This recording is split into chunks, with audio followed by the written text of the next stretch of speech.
श्री राम।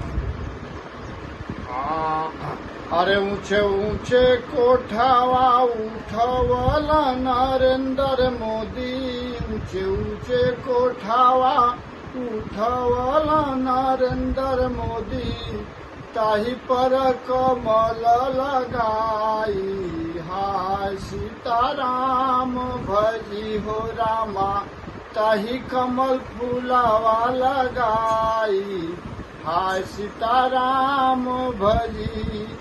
दौड़ल अइले अमित शाह कोठिया पर, दौड़ल अइले अमित शाह कोठिया पर, मोदी जी के तिलक लगाई, हाय सीताराम भजी हो रामा, मोदी जी के तिलक लगाई, हाय सीताराम भजी।